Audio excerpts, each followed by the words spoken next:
আগামী ২৬শে ফেব্রুয়ারি অমর একুশে বইমেলার উদ্বোধন ও ২১শে পদক প্রদান অনুষ্ঠান। ওই দিন সকালে ২১শে পদক প্রদান এবং দুপুর ২টায় বাংলা একাডেমি প্রাঙ্গণে বইমেলার উদ্বোধন করবেন প্রধানমন্ত্রী তারেক রহমান। এবারের বইমেলার প্রতিপাদ্য বহুমাত্রিক বাংলাদেশ। মেলায় মোট স্টল থাকছে ৫৪৯টি।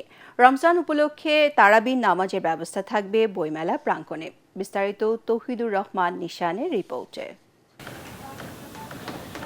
ঐতিহ্যগতভাবে ভাষার মাস ফেব্রুয়ারি জুড়েই মূলত বইমেলা অনুষ্ঠিত হয়। তবে চলতি বছর জাতীয় নির্বাচনের কারণে এবার তা শুরু হচ্ছে ২৬শে ফেব্রুয়ারি।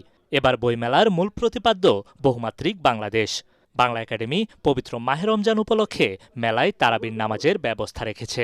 পবিত্র রমজান উপলক্ষে বইমেলায় সোহরাওয়ার্দী উদ্যান অংশে মেলায় আগত মুসল্লিদের জন্য সূরা তারাবি নামাজের সুব্যবস্থা থাকবে। শিশু চত্বর সোহরাওয়ার্দী উদ্যানের মাঝে রাখা হয়েছে, যেখানে শিশুরা অবাধে বিচরণ করতে পারে এবং তাদের কাঙ্ক্ষিত বই সহজে সংগ্রহ করতে পারে। প্রতিদিন মেলা শুরু হবে দুপুর ২টায়, চলবে রাত ৯টা পর্যন্ত।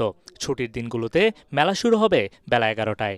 এবারের বইমেলায় অংশগ্রহণকারী প্রতিষ্ঠানগুলোর স্টল ভাড়া সম্পূর্ণ মওকুফ করেছে সরকার। মেলা উপলক্ষে শেষ মুহূর্তে স্টল গোছাতে ব্যস্ত প্রকাশনীগুলো। জানুয়ারির শেষের দিকে চিন্তা করি যে ১ তারিখ থেকে একটা বইমেলা পাবো, হয়তো এবার একটু দেরি হয়েছে, কিন্তু বইমেলার একটা হিসাব থাকে আলাদা মানুষের ভিতরে। সাধারণত বইমেলাকে ফেব্রুয়ারি কেন্দ্রিক আমরা বেশি বইমেলাকে অ্যাপ্রিসিয়েট করি, কিন্তু ফেব্রুয়ারির বাইরে যখন বইমেলা চলে যায় সেক্ষেত্রে আমরা পাঠক সমাগম এই বিষয়গুলো কতটুকু পাবো সেটা নিয়ে আমরা চিন্তিত। বইমেলায় যেন কেউ মব সন্ত্রাস করতে না পারে সে ব্যাপারেও সতর্ক বাংলা একাডেমি কর্তৃপক্ষ। আর মাত্র একদিন পর শুরু হতে যাচ্ছে বাঙালির প্রাণের উৎসব অমর একুশে বইমেলা। জাতীয় নির্বাচনের কারণে একটু দেরিতে শুরু হলেও প্রতিবারের মতো এবারও প্রাণ ফিরে পাবে বইমেলা, এমনটাই প্রত্যাশা সাহিত্য অনুরাগীদের। তৌহিদুর রহমান নিশান, এটিএন বাংলা, ঢাকা।